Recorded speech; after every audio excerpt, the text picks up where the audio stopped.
And we're live, guys. Here we go. Let's share it around, Kenny. Let's get the music lit. Jim and Anthony, feel free to sing along if you know the words.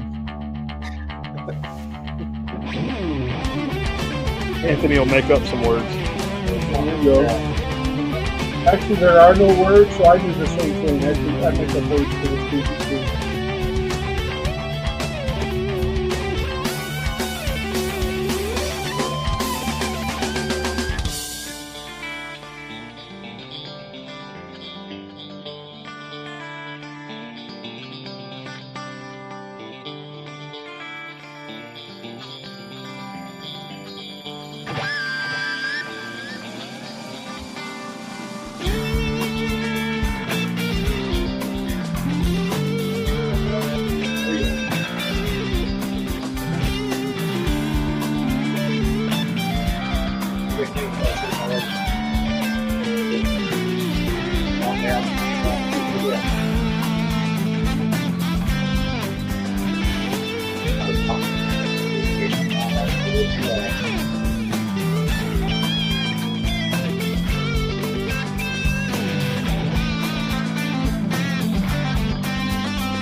Got to share it around, Kenny? Yep. There we go. All right, man. Roll intro.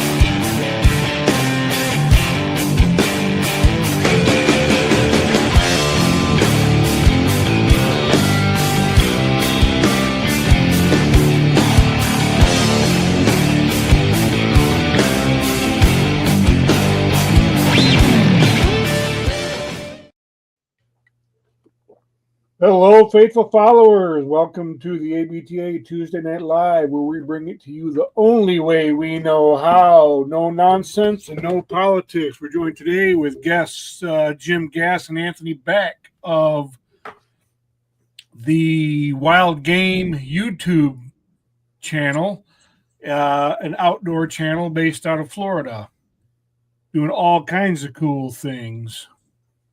Jim, right. Anthony, how are you guys? Doing great. Just hanging in there, waiting for hunt season. Hanging in there, waiting for hunting season, boy. It is the season to be waiting for hunting season. That's for sure. We're all on the heels, man. So yeah, that's it. Thanks for coming on, guys. You know, we're always looking at fun and exciting things to talk about, and your YouTube channel is certainly that. But not only do you have a YouTube channel that will certainly let you talk about, and a YouTube channel with over 52,000 subscribers, I might add. And we're interested to hear all about your channel, what motivated you to start it, and all of the things that are fun to talk about. YouTube channels and YouTube shows. I mean, it's a very well produced, legitimate outdoor show. Very cool. Obviously you have a little bit of trekking background too. So, and you and Kenny, you guys and Kenny have a history together. So like I said before we went hot, I'm just going to be the pretty face as usual, but, I'm going to let you guys tell your story. Let you guys dictate the course of the conversation, man. What do you guys think? Yeah, that'll work. Yeah, and Anthony's the one that keeps our adventures going during hunting season. Yes. No, you're mistaking me with Jim. What'd you tell me earlier? Only ham shots this season? Only ham shots. I want to see how that little dog's working. Fired up, ready for archery. That is funny. Matt, So what is the little dog now? oh, Kenny's little wiener dog, right? That's one he Yeah. hasn't tracked for you yet. Yeah. Oh, okay, little wiener. Oh, I got you. Okay, I Okay. got you. Yeah, I haven't taken that one yet because normally it's a pretty wild adventure. Yeah, With the wild game. that's right. With the wild game, yeah, fits right in. Yeah, interesting. Matt, Yeah, I want so- to thank you for the introduction, and it's nice to meet you. Like, we're not face to face, but I've seen these. I know Kenny well, so Yeah, nice to officially meet you. yeah. Likewise, you too, man. For sure, appreciate it. Tackle power. Perry Broyles already says. Anthony, Michael Beck says Anthony must be a really good dude. You guys have to- Wait, we Yeah, can't. no, good to meet you guys, and do appreciate you coming on. What's that? I said we can't see comments on our end, huh? You You should be able to on the right-hand side of your screen. Let me see. It should have like private chat and comments. Chat with everyone in the studio. Yeah. Oh, comments. There we go. All right, that's what we need to see because, yeah. Tackle power. Tackle power. Yeah, so Matt, the story I told about the two left boots. Oh yeah. Yeah, you told that one already? Well, some people may not have heard it. No, well, we can tell it again, but They haven't heard your side of it. Yeah, let me tell my side. How many years ago was that, Kenny? Whew, I don't know. 12, maybe? Probably. I was up hunting on my property, and I just joined this Facebook group that I just heard of for tracking deer. And literally the next morning, I go to shoot a doe with my bow, and what I told you on the phone that day was right before I squeezed it off, she must have jumped over a stick or something. It was just a bad shot. I hit this doe a little back. Didn't know it. I'd never had I hadn't killed a lot of deer, but at that time I'd never had one that didn't just run and fall over, easy to find. So I get down, I see my arrow stuck in the ground there, and all I see is stomach contents. And I had this panic feeling inside. And I'm like, oh my gosh, I was just reading about this. So I had known just from looking at the post on there, like, don't go track it. And I did anyway. I tracked it a little bit. Couldn't find much.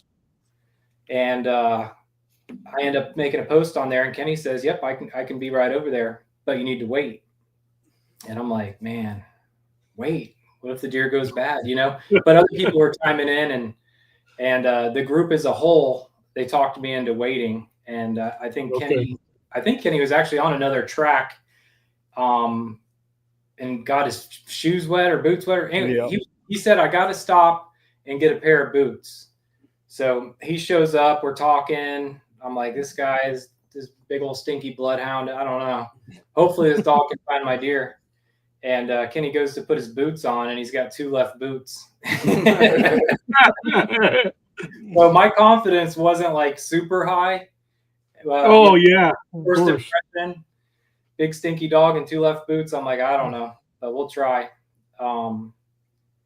That bloodhound immediately locked on to the deer in which direction it went, and we were finding sign that it went that way for quite a while. And then we went through a point where I'm like, there's no way that this dog is still on this deer. I haven't seen any blood. I haven't seen any little chunks of chewed up grass, nothing.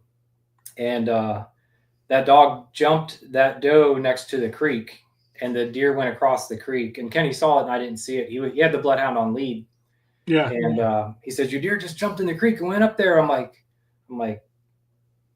did it really? I didn't see it, But sure enough, that bloodhound jumped in the creek. Kenny jumped in the creek.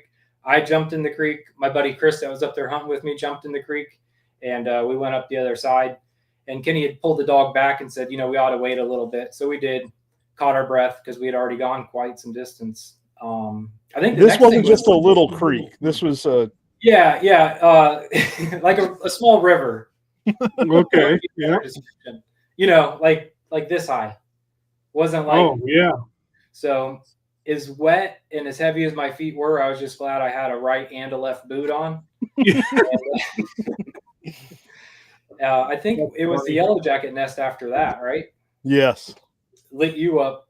Oh And, yeah, bad. Kenny handed me the lead and he said, keep going. And so then I was getting drugged through these briars. This bloodhound probably weighed as much as I did, Buddy. And Buddy, I yeah. heard about it. And we end up catching up to this deer. It's bedded again. It jumps. And I said, it's running. And Kenny says, let go of the lead.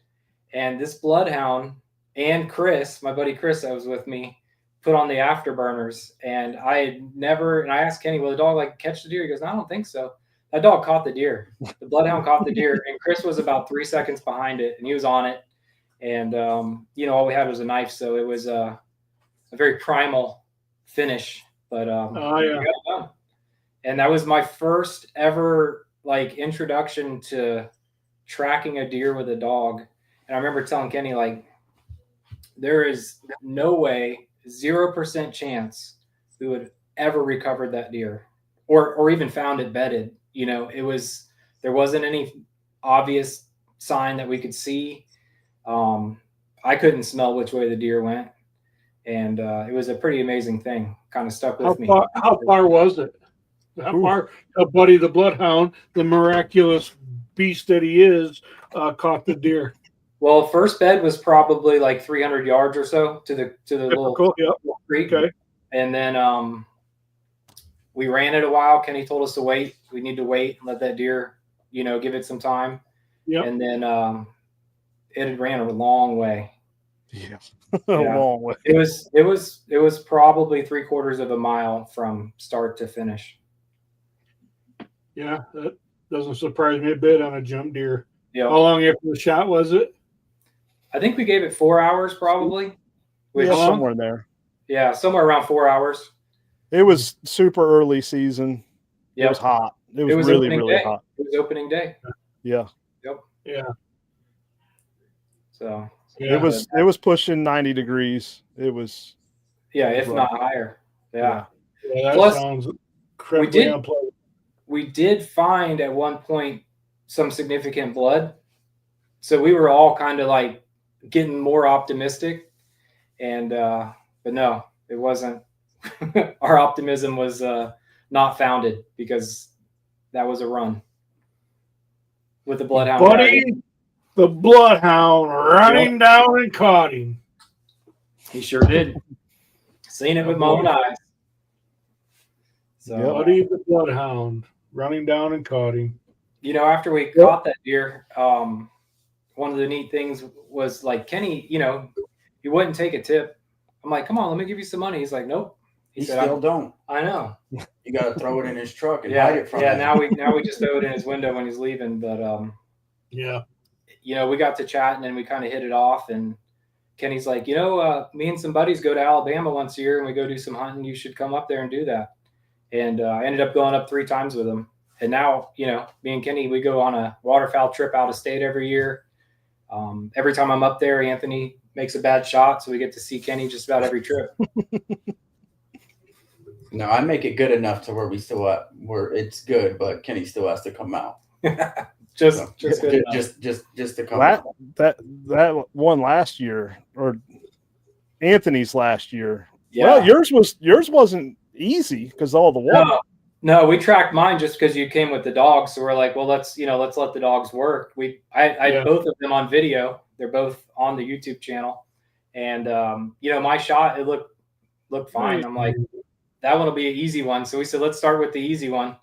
And, mostly because it was flooded too. Yeah. It would have been very difficult to see any sign, knee deep water for periods of time. So you said they're both on the YouTube channel, Jim. Is that what you said? Yes. It's on the same video. So one of those, that same time we tracked that deer on our way back, we found my skull from the year before. Yeah. So I was sitting in the same spot and probably like 100 and what do you think it was? 100 yards or so or further? Yeah. It's the previous, right? Okay. Look, we gotta frame this right so people know what we're talking about. When we both shot deer, Kenny came to track Anthony's deer. We knew we were going to need him. We said, let's put it on, my deer first. It should be an easy one. Get the dogs warmed up. Wasn't that easy. But the spot that I shot that deer, the previous rifle season, Anthony took a shot at a buck at about 120 yards probably. Yeah. And I shot a buck that morning too. Yeah. In the same blind. So that one, we found my buck easily and we couldn't find his. But Kenny came out like he usually does. And we ran that deer a long way. And it started to make a circle, but the dog started hopping up and giving us the sign that, you know, we weren't going to find this deer. And yeah, we believe it was intestinal hit.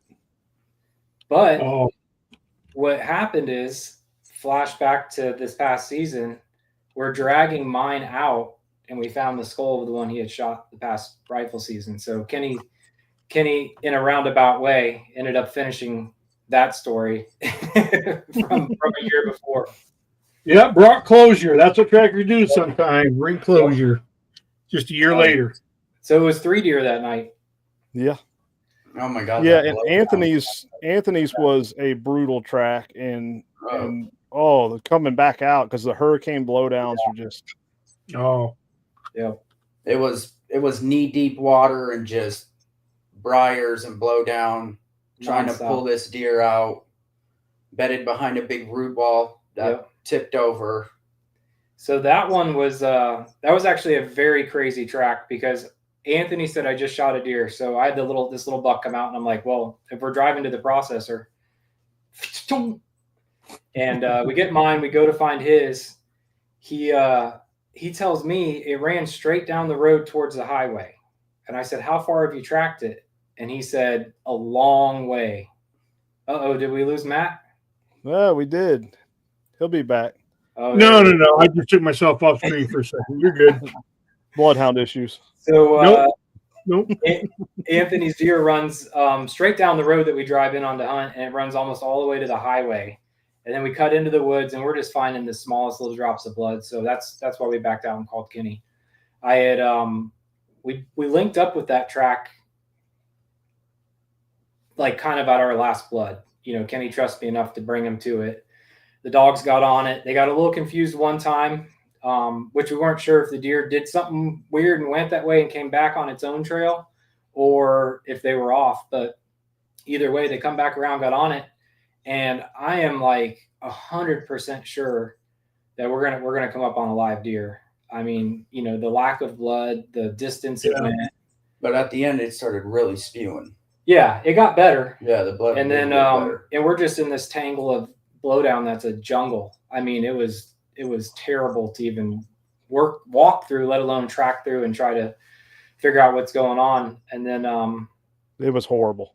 All of a sudden, there's a dog telling us. The dog comes back, and Kenny says, "I think your deer's right in there." And we walked in there, and the deer is dead in its bed, almost all the way back to the tree stand. Yeah, and that was I think we measured it. I was close to a mile. That deer went and came back to its bed, which was like 80 yards from the tree stand or something. Yeah, and it went that far, not pushed. Not pushed. Yes, yeah. I don't think we ever bumped that deer. We never found a bed when we were tracking it. We really just tracked it down the road that it ran and then into the woods a little bit. The most interesting thing about that deer, and I haven't tracked as many as Kenny, but I've tracked some deer. I've never seen this. The arrow hit perfect, but the deer was quartered and the angle was steep. The arrow rode the rib down, not into the chest, but out the chest. It stayed outside of the rib cage, and that deer was dead probably 3.5, 4 hours later in its bed. Yeah. Really? It never entered the rib cage or never entered the paunch or anything? No, the only thing I can think is maybe one of the blades on the broadhead broke into the cavity. But I mean, we're looking at it. We tried to figure it out. Or an artery that runs maybe on the outside, or a vein that's big enough. Or we just scared him to death rolling in there because we had like 5 dogs. He even brought the duck dog. But no, it was a very unique thing, you know, to find it dead with what we could figure out. We couldn't figure out how. And this was the one where you said just before you as you got closer to finding it, you started to see a lot more blood. Yes. Yeah. What does a lot mean? Or did I use the word a lot? No, it was a lot. It was. Yeah, but it was like, but it was almost a mile in. And it was like the last 10 yards where it looked like a good hit. Before that, there was nothing. So I bet you that's what happened. I bet you nicked an artery or something, and it finally just the deer wiggled around enough to finally break it open or tear that something that started bleeding. I think that hunt's on the YouTube channel too. Yeah, we have. Yeah. I don't remember the name of the video, but people are going to want to watch it now that we're telling the story about it. Well, for sure, man. Yeah, I posted your YouTube channel link in the comments, and I misspelled wild. I have a it's a tough word. It's a tough word. A lot of people do that. Yeah, I know it. I have a tendency to put an E at the end of everything, and I did just that. And I can't edit it. The archery season. Well, the link is correct at least. Yeah, the link is correct. Yeah. The video is 2024 archery hunt meat trip. And I called it meat trip because we both killed little bucks, which first, archery season, first sit, got to get some sausage going in the freezer. 2024 meat trick, huh? Yeah. 2024 archery hunt. And the thumbnail is it says meat trip, which it was. Yeah. Oh, there it is, right there. Yeah, let me put that one in the comments too. Yeah, so I not only have I tracked for both of them, I've also tracked for Jim's dad, which was also an adventure. Yep. It's tell us about it, maybe. What, normally a couple a year, right? Last year Anthony was slacking. Yeah. I think it's an average of one a year between him, my dad, me. Someone's going to need you. Yeah.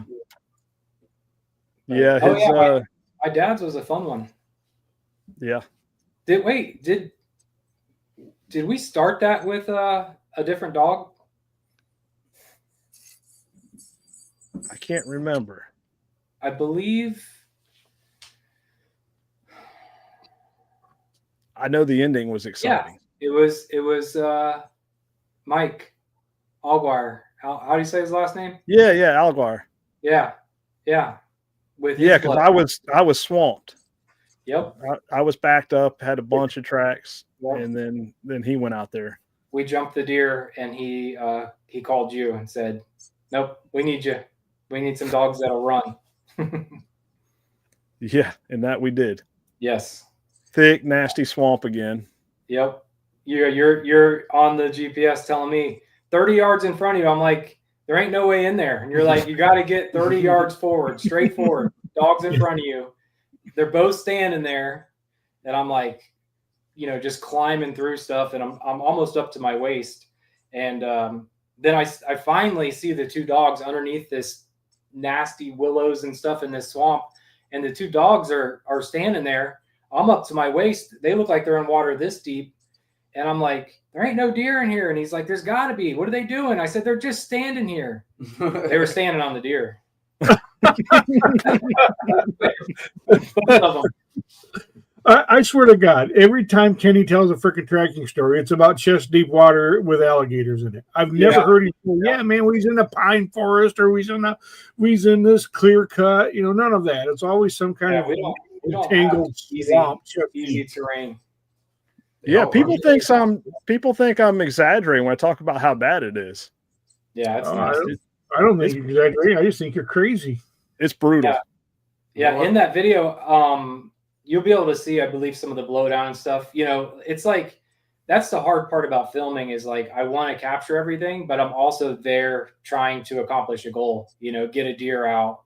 Find a deer, do things. So I make it a point to get some little clips of stuff, but I wish we could have documented like sending Kenny out ahead with the GPS and him going out 60 yards and coming back and shaking his head and saying we're not going that way. And then going back another way and saying, I don't know, man. I don't know. And I'm like, we're 100 yards from the truck.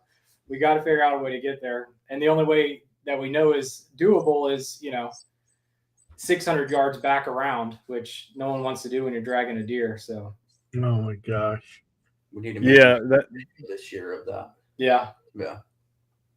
And Anthony's handled my dogs himself. Yeah. Yeah. Yeah, I'm trying to remember. That's I know you have. That's his new thing. We get there and he dumps the dogs and hands us the Garmin and says, "All right, let me know when y'all get it." No, or Here's the Garmin. I'm going to go get a sandwich. Yeah, exactly. we called it one year. He's like, "Oh, just go get the dog out of its kennel and drop it back off at home when you're done." Yeah. So we picked the dog up. I don't even know where Kenny was. We just picked the dog up, put him in the back of the truck, and rode out. Yeah, but I mean, I'm sure Kenny don't just openly do that. We've built a little trust over time. Oh, of course, yeah. I would. If there's briars or it's wet, Kenny likes to hand the Garmin. When it's real nice, like pine rose, that's when he's full. Like I said, I've never heard a pine rose story, so I don't know if I would believe one at this point. Well, you'll hear pine rose stories up and down and up and down. Yeah. So they have to mound our pines up because it's so swampy. Yeah, they do. And that's a pain to drag through too. Yep. Because you get a little bit of go and then it's back up, and then a little bit of go and back up. Yep. Yeah. I'm not going to complain about the swamps in Michigan again. You need to come experience it. No, I don't. We'll just find out when Anthony's hunting and you the 12th. We'll be out there the 12th through the 16th. Yeah. Opens on the 13th. 13th. Not on the 12th. But we'll be there getting ready. We'll be there hunting on the 12th. No. We'll be doing a spotlight survey. Yeah. I'm just kidding. Just kidding. Spotlight. It's an inside joke between us and those guys before the show. Yeah. No, that's fine. Yeah. I don't know, man. So Matt, Jim's first experience was with the bloodhound, and he got a blackmouth cur. I did. And well, everybody exercises poor judgment once in a while, Kenny. Don't go too hard on it. No, what it is, he experienced Sam and Zena after that. Yep. So it's actually twofold because Kenny had got Sam and Zena, and Al Rogers on my lease. Shout out Al Rogers if you're listening. Yep. He had a cur dog and he had found a couple deer for me, and same thing, just amazed. I'm like, oh my God, this dog just runs to the deer and there it is. Like, what have I been doing my whole life? And then when Kenny got those cur dogs, I got to see them in action, and I got to see a deer get primally held and finished in a very humane way. But I was very impressed with the ability that the dogs had to catch up to the deer. Yeah. So I told, and Al had got, so that was Zena's brother. The dog that you brought back from Mississippi for Al. Yep. And Al had a Florida line cur dog, and I said, if they ever have puppies, I want one. Then it happened. So I got a dog, named her Gracie. Yeah, that's cool. We have a really fun banter going, and I am absolutely a bloodhound guy, but top three for my consideration is a blackmouth. You guys have piqued my interest enough that I would vest the energy to ask more questions about them. Of Joe Tenney, not you, Kenny. I don't trust you. Jim, I'll give you a call too if I'm ready when I'm ready to start digging that deep. But I got a funny one. Kenny's dogs are extremely friendly. They're extremely friendly. I mean, to everybody, to anything around the deer. Yeah. My dog is not. I mean, she loves Kenny. She loves me. Yeah. No. She'll mind her business. I put a lot of effort into training her to mind her business. But when we find the deer, there's something in her that I want to shock it out of her, but I also don't want to correct her for finding a deer. You know what I mean? So it's a tough thing there, but she gets very possessive over the deer. And that's one of the reasons why we don't track anymore. We had a good run. We had a few years where we made a name for ourselves in this area, and got linked up with some big ranches that don't allow everybody on there. And we found a lot of deer. She's an amazing tracking dog. I mean, amazing. She impressed me so many times, but she just has this attitude that makes me hesitant to track for the public. But that's not the norm with the blackmouth curs, because all the other ones I know are nice. That's just my dog. Yeah, and I have extremely limited exposure to them, and full disclosure, extremely limited exposure. Joe's commented on here now, but I've seen Joe's sweet little Sage. Got to watch her do a track when she was, however old she was this May, very young, and she was a sweetheart. And then the only other exposure that I can recall was a much older dog, not an old dog, but much older, year or maybe two, when I was in Illinois, and that dog was not as sweet. He seemed to be a little grouchy at times if another dog got too close. So, and I don't know what that was about. So I'm not speaking ill of the breed at all. Please don't misunderstand me or that specific dog. But I see a little bit of what you're talking about, Jim. Yeah, and that one dog again. That's one exposure that I've had. Yeah, and I think bloodhounds too. They can be butt heads. That's what I was gonna say. I don't think it's normal for the breed. I think it's just there are some dogs that have that attitude, And I have seen it with other dogs too, other breeds where it's like seems friendly, but also has that look in its eye. Yeah, you find the deer, the dog starts looking at you. You're like, all right, yeah. Yeah, Sam, Zena, and Dixie, they don't know a stranger. No, they're amazing. That's awesome. See, I love that. That's how I want dogs. Me, I'm a big. If you're trying to teach your dog manners and all of these things, I am the wrong guy to have around, because I'm going to break all of the freaking hard work you've been training them to do. Because I'm going to let them jump on me. I'm going to love on them. Yep. I'm going to do all of the crap that's going to drive you nuts. I do that to my daughter and son-in-law's German Shepherd, and she goes freaking catatonic when I come over, so I get in trouble.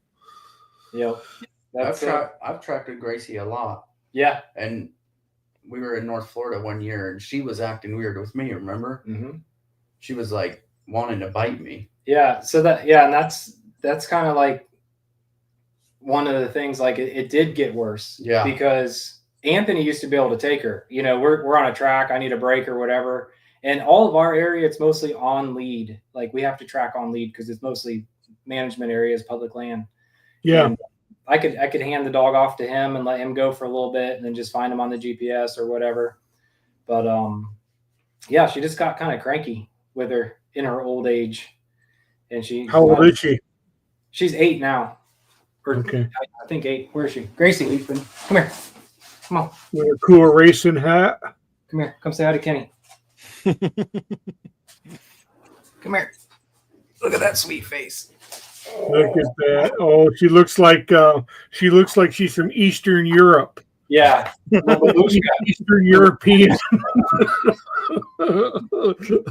She looks excited. Eastern European lady. No offense to Eastern European ladies. But, yeah, I mean, she's nice. And when there's not deer involved, she pretty much is okay with everybody. So it's just so it's just around deer. Yeah. So it's a severe. I won't even use the word severe unless it comes to me. Yeah. She has a good judge of character, so. Yeah. She just plays hard to get. She really likes me. She plays hard to get. Yes, I agree with that. And she does.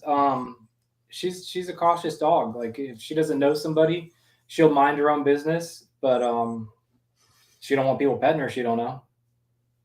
Right. Yeah. Well, that's good. So how long did you track with her, Jim? I guess about 4 years, 4.5 years. Okay. Yeah. She's found a lot of deer. She's only bit 2 people. Both times were very minor. When she was a puppy, we'd found a deer, and she was okay around the deer. We loaded the deer in the truck. The guy that we were tracking for jumped in the passenger seat, and he had his arm on the thing, and she just comes up, and she doesn't really bite. When I say bite, I didn't mean that. She started nipping his arm. And he's like, "What's that all about?" And I said, "I don't know. I think she's mad that, the deer's in the truck and you're in the truck." Oh. And then she right when we found a deer, I was with somebody, and she tried to bite the heel of his boot. And that was one of the last tracks I did for the public. You know what I mean? So, but she found a bunch of deer. She caught on immediately. 8 weeks old. I took a little piece of liver and drug it through the grass. And first time I ever even just for fun, Yeah. And she put her nose down, started doing little zigzags on the trail, and went straight to it. And I was like, wow, like, she can smell. Mm-hmm. And we moved from liver to deer hooves. And at first I was just dragging the whole hoof before I even knew about interdigital glands and, stomping it in the ground and all that. Yeah. But, we eventually, learned about that. And Kenny actually was a big help in suggesting things like removing some of the wax with a screwdriver and, sweetening up the stick. And she just, no matter what I did, she figured it out and then started tracking deer. Yep. And I think she was less than a year old and found a deer and, found deer for strangers. So she caught on quick. For the public. So this is what's going on here. This is going to be rebranded as the controversial topic podcast. Yeah. Because we've got a brief war going on in the comments, BMCs and Catahoulas, and we won't even bring up bloodhounds because we all understand and accept the superiority. But, and then now we have blood versus hooves, you bring that up. Why don't we talk about fixed blade versus mechanicals while we're at it? Well, what other controversial topics can we bring up, Kenny? I don't know, but I know that Kenny's blackmouth curs have got a lot of calls from bloodhound handlers saying, "Hey, we need a little help." Oh yeah, a bunch. Yeah, he didn't like that too much. Matt's like, I don't believe that for 1 second. No, I know. They can find deer. Zero question about it. I picture. Well, they're just smarter. That's the thing. Yeah, they're smarter. I don't need my dog doing trigonometry. I just need it to solve the track. To use your word, Kenny. Well, when you have that easy terrain, you don't have the challenges. That's the thing. Well, no, I don't freaking have to put scuba gear on my dog. You're right. We got him on fire. Yeah. Oh, here we go. Deep in a swamp. Yeah. Rages are the best, Joe Tenney says. Here we go. Deep in the swamp. Yeah, now we're bantering over terrain and we don't want to get sidetracked, but Kenny, what's the most common broadhead that you track? You track a lot of deer. Rage. Yeah. But I will say they are the most popular. Yeah, you got to normalize it on percentage. They are, but when you see so many, when I see a lot of failures, like legitimate failures, not people just claiming that they didn't open. Yeah. Right. Yeah. Jim and Anthony will tell you I go on a ton of tracks. Yep. You name it, I've probably seen it over the years. Like 2 a year. 2 tracks a year? Yeah, probably. If that. No, I think every time we've called Kenny, he's like, well, we just finished that one. I got to go do this one. I can get to yours, but we got one. We're laid up. It was a gut shot. We're going to give it 6 hours. So we're going to do that one after. He's always got a string of tracks every night of hunting season. It's usually about a 3 a.m. morning adventure. Yep. But tracking's fun. I mean, my biggest problem, other than my dog having an attitude, because I could get another dog. You know what I mean? Like, yeah. My biggest problem is I like hunting too much. I like all the seasons. And, if you're out tracking a deer till 3 a.m., your morning hunt's busted, especially if you got to work midday. You know what I mean? So between work and my own hobbies, it's hard, and I have a hard time saying no. You know, you get a call and it's like you put it in the GPS and it's almost 2 hours away, but no one else is available. Yeah. You know the deer needs time. You know, I hear myself telling the person we need to wait 6 hours. You know, and then as I'm doing the math in my head that I'm going to be getting home at daylight, and you know, I'm gonna have to ask my wife to drive the kids to school, and not going to have a great day at work, and I'm definitely not going to get a morning hunt in. So, yeah, no, that's for sure. I got in the the bow stand twice last year, and one of them was I hardly called a hunt. You know, it was I just bombed back real quick for 45 minutes behind my house to see what I could see. You know, other than that, I didn't get in the bow stand. You know, for tracking and for I don't like getting up early in the mornings anymore. yeah, Not like I used to. I mean, I will and I do, but you know, most of the time I had a track lined up. Yeah, I can relate with that. I'm always like meet at 6 or maybe 6:30. Yeah, I set my alarm just 30 minutes later. I'm the one Yeah, I can. Yeah, I get it.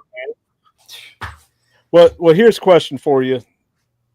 Did you learn more about deer through tracking than you knew beforehand? Oh yeah.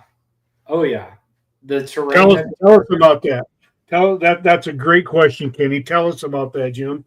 If nothing else, seeing, you know, a lot of deer, they're heading towards their bed or a bed that they use. Their initial hit, they're gonna, you know, go a crazy direction, but they're gonna go to the trails that they use. Yeah. And being able to see that and walk those trails, it's like you're walking the steps of the deer on every track. So I think that's pretty valuable. I definitely look at things different when I'm setting up a stand because of tracking, for sure. And I think go ahead. So what do you mean you set it up different, and how did tracking impact the way you set up? Is it just because you see their travel routes differently now, or was there an understanding of scent that made you set up differently? What drove you to set up differently based on your tracking experience? It's both of those things. I always just walk, you know, this looks like a good tree for a tree stand. There's a rub over there or a scrape or whatever. And I would just set up and sit there. Mm-hmm. But after some experience, and I think people hunt and figure this stuff out too, but I think it's accelerated with a dog and tracking a bunch of deer. You know, planning your approach, not walking down the deer's trail to get to the rub is probably a good idea. Also just, you know, instead of sitting at a feeder or whatever, getting back in there and identifying travel routes and being able to set up when they're on the way to the feeder, because they get to the feeder in the dark, you know? Yeah. So backtracking them and being able to read sign. And just woodsmanship, you know, spending a lot more time in the woods and a lot more situations. And deer definitely, they tend to travel the path of least resistance, but there are some things that deer will use regularly that I would have never thought. Such as palmetto clusters. We were tracking a deer one time, and my dog's telling me the deer went through this palmetto cluster, and it was so thick and gnarly. I thought there's no way. Like, I pulled her off of it. We went around the other side. The deer was actually ended up being, that's a good story. I'll do long story short. The deer was in there. It looked like it had an established bed in there. And once I got in there, I could see how it was going in and out. But from the outside, it did not look like a realistic thing for a deer to do. Concealed. Here's the story on this one. I get a call for a shot buck, a big buck. And me and Gracie come out. We're tracking it. We had jumped a deer. We didn't think it was the deer that we were after initially. We thought it was a different deer. Turns out it was that deer, because we followed it and found more sign, and it went where that deer was going. And then we get to this big, thick palmetto cluster that looked like it had no way in it. And it was probably 20 by 20 wide, you know, 20 foot by 20 foot, just gnarly thick. and she's trying to pull me into it, and I'm like, you know, it looks like maybe a little hog trail. I'm like, Yeah. Come on, Gracie, we're not going in there. And so I bring her around to the other side of it to, you know, see if we can pick it up, and she starts winding, and she starts trying to pull me into the palmettos, and I'm like, that deer is not in there. It couldn't even get in there. And she's pretty insistent on it. So one of the guys that I'm tracking with, there's 3 guys. One of the guys goes kind of breaking in there, and then all of a sudden I just hear him say, "Somebody get a knife!" And then I hear this battle erupt. Oh no! And he saw the buck. The buck was keyed in on me and Gracie, so Yeah. he was able to come up behind it. And the dude jumped on it, grabbed it by the horns, and was having a heck of a time in there. The 2 other boys ran into the palmettos to help, and I'm just on the outside holding the dog. She's going nuts. I don't want her to run there, you know, bite somebody or, you know, whatever. Right. So it's carrying on. And I said, "Y'all need help?" And all 3 of them in unison said, "Yeah." So I tied Gracie to a pine tree, and I got in there, and we'll just say it was a very primal finish. Another primal. Cool. With multiple people struggling. I get it. I've engaged in one of those. Yeah. I have to step away. I'm going to minimize myself, Kenny. Take over for a second. Keep going, but I got to step away for 1 second. Yeah. He's got to deal with the bloodhound. Kenny. So I'm not going to be here the first few days that you guys are coming to hunt. So I'll have a dog ready for you, though. Okay. All right. John will be here, or you know where my kennels are. Where are you going? I will be in Iowa. Hunting? No, we have a seminar there. Oh, okay. But the seminar is on Saturday. We have a little bit of testing on Sunday, but as soon as we are done, I'm heading straight back. Nice. So breaking our tradition already. Yeah, that's all right. Not even. We usually go out to dinner. Well, we're just going to do it during the week. Okay. So it probably means you won't shoot anything opening weekend because I won't be around. That's what I'm worried about. Yeah. But I will tell John to be on standby for you. All right. That'll work. So wait a minute, Kenny. I heard you say you're going to be in Iowa. Your season opens up when when we're in Iowa? Yes. That's dedication, Kenny. Yeah. Our in Michigan, it's our youth weekend too. So that's our first opportunity to start chasing deer or tracking deer. We don't chase deer. Or you guys will just double down, and then when I get back, we go fishing. Okay. We can do that. Yeah. Fishing for alligators, like I saw you do on your post yesterday. We actually might do that this season, huh, Kenny? Yeah, we can do that too. I have tags. Yep. We'll be out tomorrow. Yeah, we'll be out tomorrow here local. So your tags we would have to do during the makeup season if we go and do that. But that's okay. That's when it gets good. We might take Kenny alligator fishing. When I say take him, I mean like he's going to take us in his boat, but you know. Yeah. Well, let me ask you this: as long as we're on the alligator fishing, so I was, in all seriousness, I'm from Michigan. I've been to Florida. I've never been hunting in Florida. I've never seen a live alligator in Florida. Every time I go, I try to look for one in all the drainage ditches and things, but I never see one. But is the fishing method that I saw on your YouTube channel, is that a common method for getting gators? Yes. Oh yeah.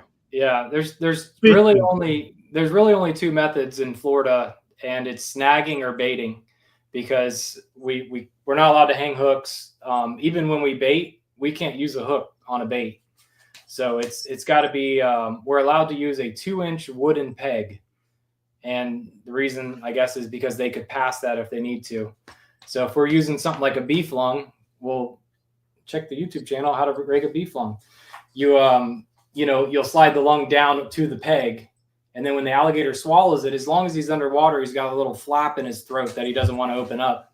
So you can put a little heat on them. But we mostly use the baiting as a way to locate them to then snag them. So, but a lot of times we're able to creep on them and throw a snag hook at them. I pretty much never bait. We just snag them. Well, or just throw them down and harpoon them. The way, that okay. There is another way. If you got an airboat, you can throw a harpoon with a buoy on it and some reflective tape, and you pretty much run them down. Yeah, it was really neat. Guys, check it out if you're listening. Go to I think you posted it yesterday, right, Jim? Yesterday. Yeah, I think it was yesterday. Yeah, I just looked at this morning. For you Florida people, it's just going to be a Tuesday for you. But for you, for all of us who are not from the area, I'm like, what in the hell? We've filled 5 tags this season so far. So there'll be some follow-up videos. I'm doing 1 video per tag, and we've filled 5 tags. One of the videos that's coming is my daughter gets her first gator. I brought my mom, my daughter, and her friend. And I told him I'm not doing anything other than driving the boat and yelling a lot.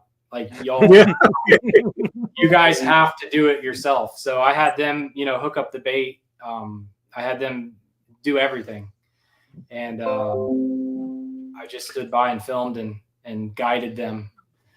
We also had a guy from Missouri come to get his first alligator with me this season. And he's like you. You live somewhere like that. An alligator is a weird foreign thing to you. It's a giant swamp lizard that kills and eats things. Yeah, and, I think he had a good time. He got the full effect because our water's high, so there's less gators. When the water's high, they can go off into the brush.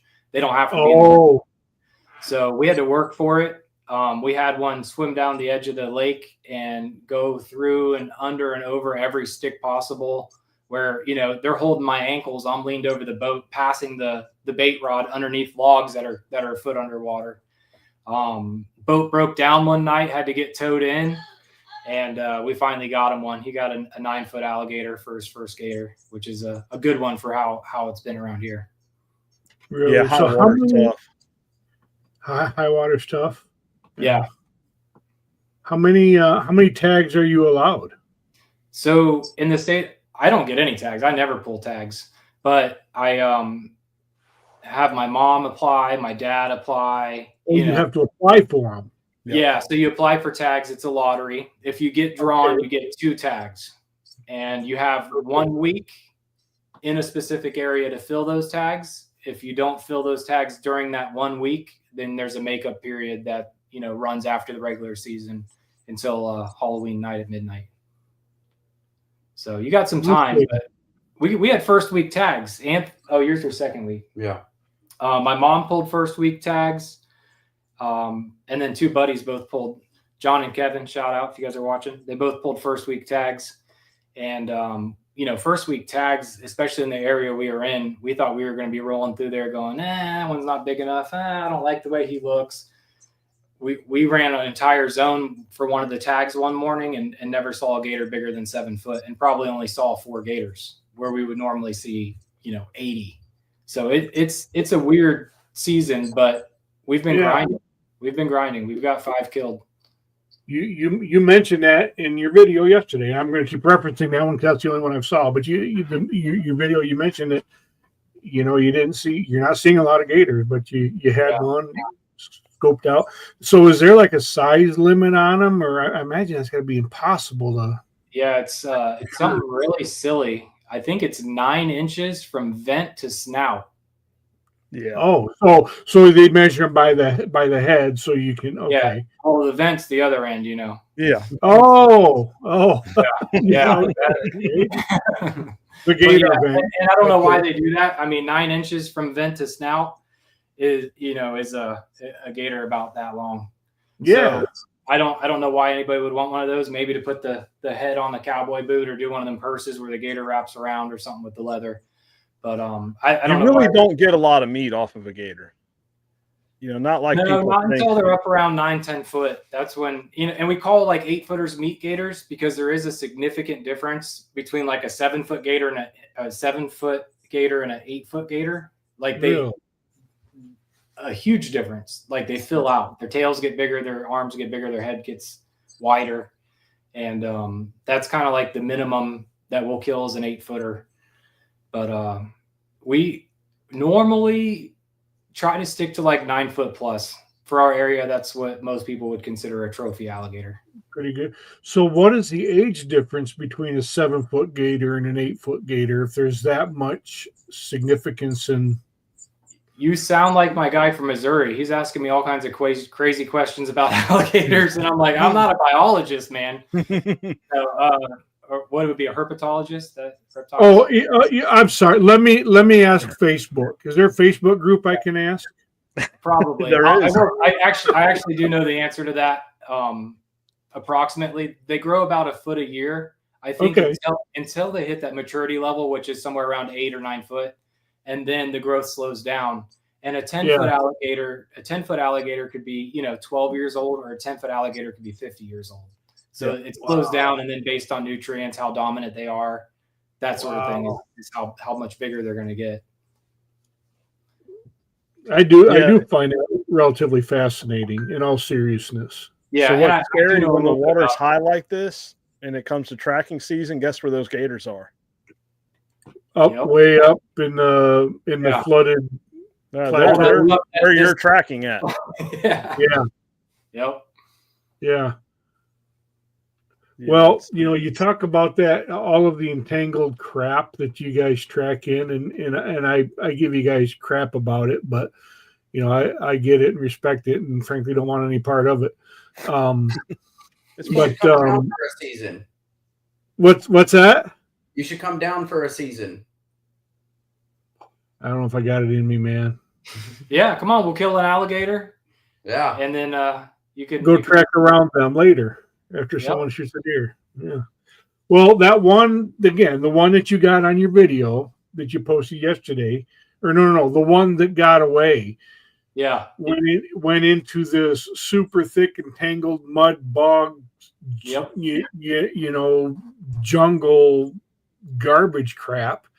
Is that the kind of crap you guys are talking about that you're tracking in sometimes? Pretty much. Yeah. Oh, God. Yep. That's insane. Not always. There's some opening, but yeah, we do. There's pine rows somewhere. Yeah. But, when people talk about too much water, dog, you got to have you got to have a bloodhound because they got superior noses. They do. And then you see my dogs in chest deep water sticking their head under the water to find the deer. Yep. No, the blowdown last year that was bad. We were pulling a deer over 4 or 5 foot logs. I have bad news for you. That blowdown is still there. Nobody came and cleaned it up. I ain't on that spot this year. I can tell you that. I went ahead to try to find the easiest route, and the easiest route. I mean, it was like we were climbing mountains. Yep. It was like a tornado went through there. Yeah. It was like a hurricane went through there. 3 of them. It was like 3 of them. It really was. Every one of those hurricanes too, because we have a little camp up there with a plywood cabin. It's like it's a wooden tent basically, no electric, no water, but it's big enough for us to sleep in, and that's our camp. Every single one of those hurricanes, I'm like, well, it's gone. And I go up there, and the water line it's up on stilts, but the water line's way up. There's trees snapped in half, and that little plywood cabin's just sitting there waiting for us. Yeah. So we've been really lucky with that. Haven't got a tree on it. I did buy a brand new picnic table for our camp, and a tree dang smashed right through the middle. It didn't smash. It laid on top of it. Big oak. Yeah. Well, the cabin, what it is Mother Nature knows that if the cabin goes, I might not be able to put my dogs to work. Right. So, right.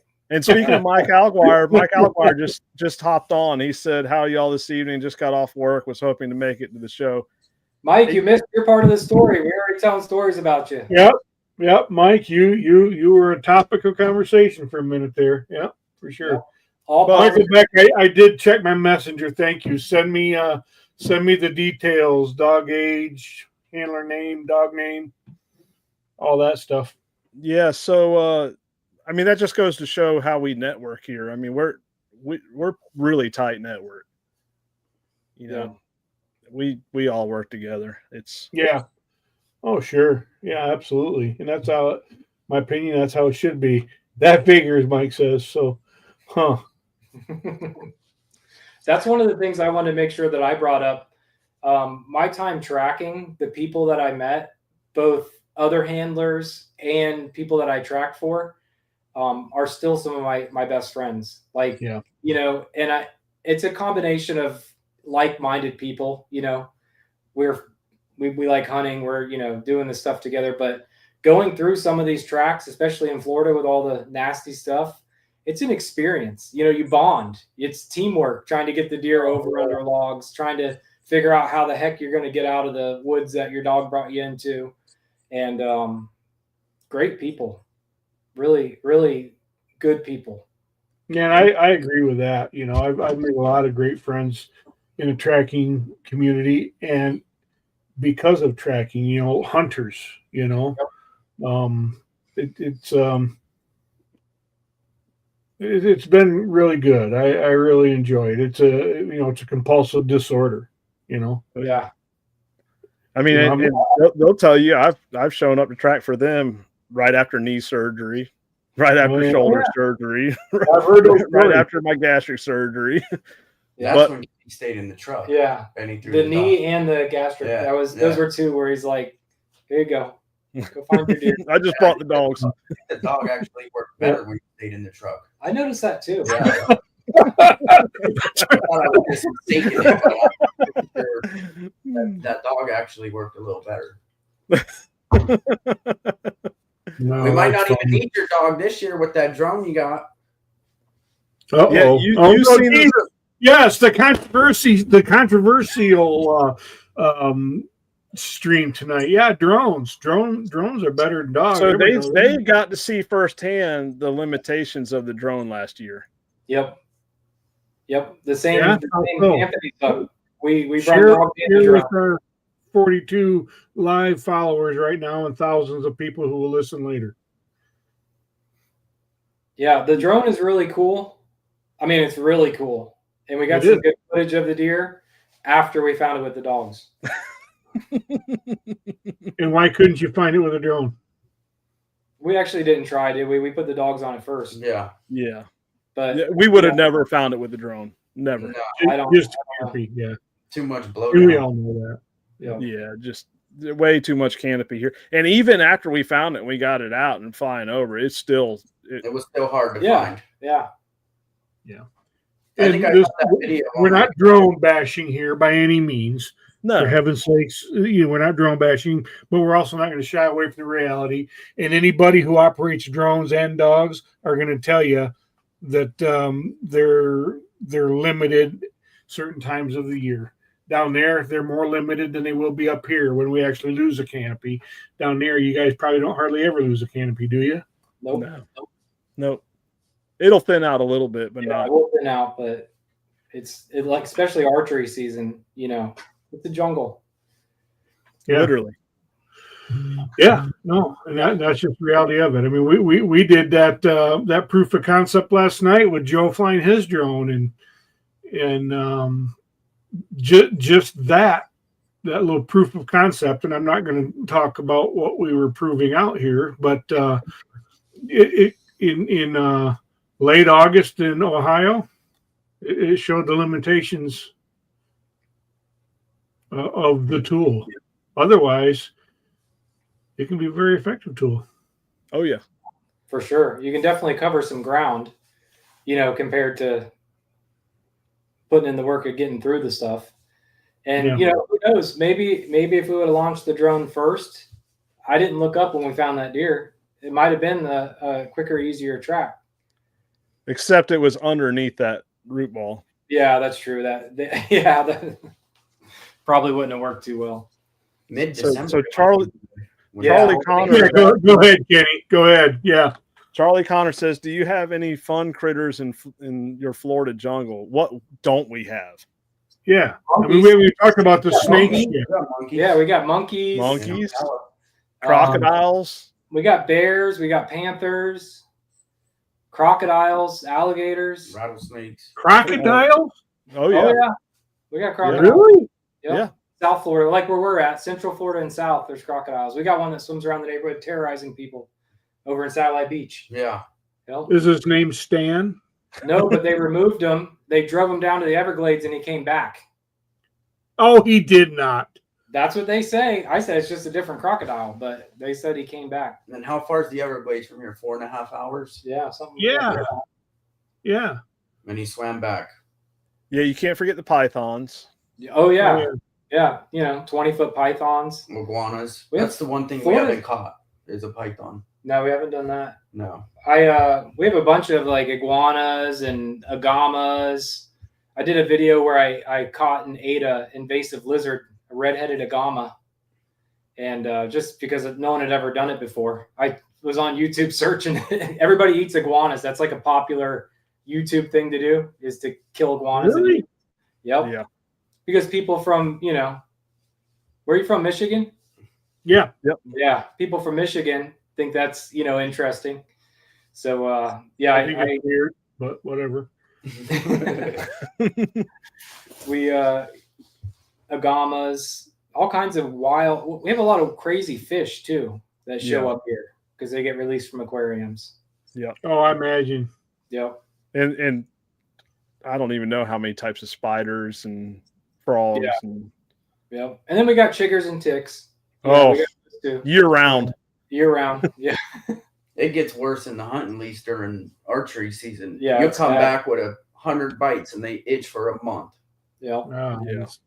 Yeah. Again, another reason for why would I go down there to get in a fight with an alligator For an experience. Strangled by the snake and attacked by a monkey and infested with chiggers.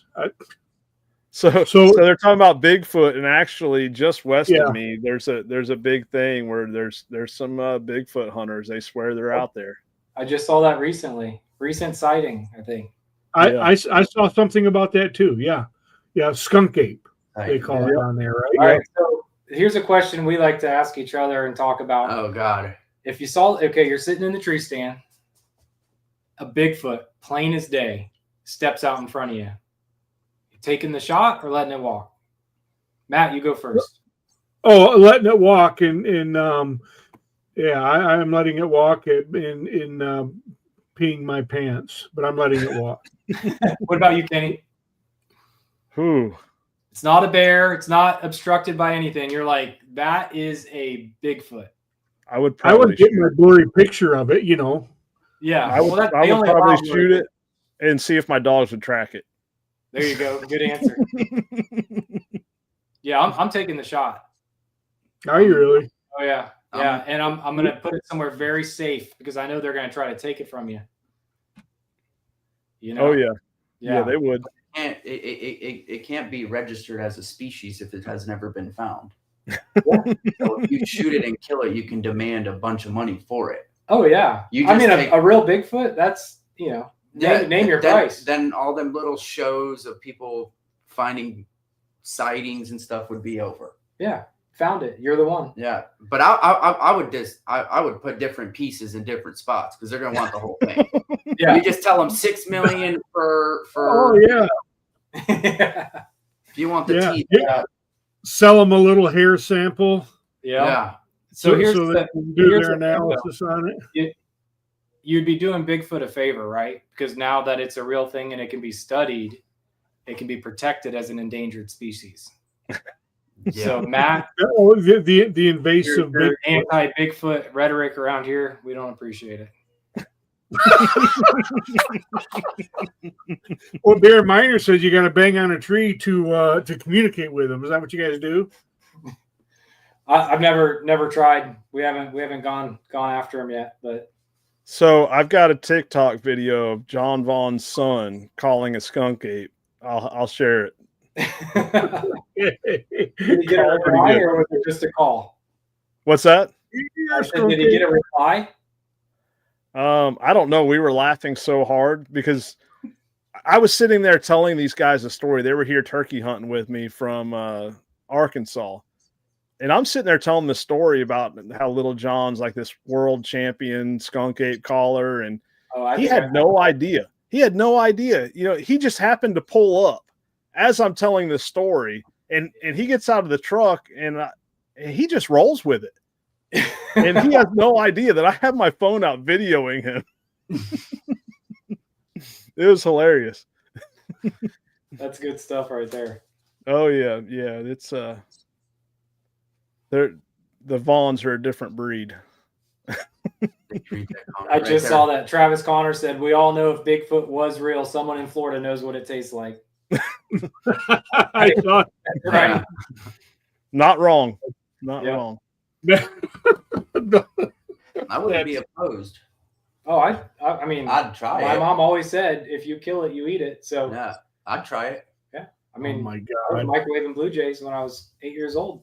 Yeah, so since you incriminated yourself with the Blue Jays, I got to tell a story about my boys. They told me one day they came running in the house. Dad, there's a bunch of dove down here. Are they in season? I said, yeah. So I gave them shotgun. Well, they went. They were walking back. I said, "You get some?" Yeah, we got a bunch. They were all robins. Oh my God. Oh, that's a state bird. That gets you a little migratory species, all kinds of stuff. Yeah. No, this was a long time ago. No, what I like about this stream is we can tell fictional stories. You know. Yeah. It's one of my favorite things about it. But honestly, you know how kids are, and you know, and we do get a lot of dove around here. So I thought it. Well, they thought it was. Mama, you know, said, "All right, you killed it. You're eating it." And I wish they would allow those. That's a felony in Michigan. So you liked it, Kenny? What's that? You said you wish they'd allow it. So you liked it? I don't know. I don't know. I don't know. No, I mean, you know, kids, you know, things like that happen. I'm just going to say it was actually very delicious. I can't think of the guy's name, but I was listening to a podcast about, he's one of the biggest names in turkey calling. I wish I could remember his name, but he was telling a story on the podcast about his first turkey that he saw out in the field. He grabbed his granddaddy's shotgun and he stalked it. He crawled through the grass and popped up about 40 yards and dropped it. And his first turkey was a buzzard. Sure. Yeah. That's what you're not. You ain't cooking that. No. You ain't cooking that. That's where I draw the line. Yeah. Yeah. No thanks. Like I said, that must have been the year they didn't return to Michigan. Yeah, that's Kelvin. Nobody Kelvin. Oh man. Yeah, I mean it's. Yeah. When I was a kid, you didn't have to worry as much as these days. Yeah. Yeah. Yeah. We killed and ate all kinds of stuff when I was a kid. I don't even know what all it was. I remember when I learned about hunting seasons. What's that? I remember when I learned about hunting seasons a couple years ago. Just kidding. We actually go above and beyond to do things right.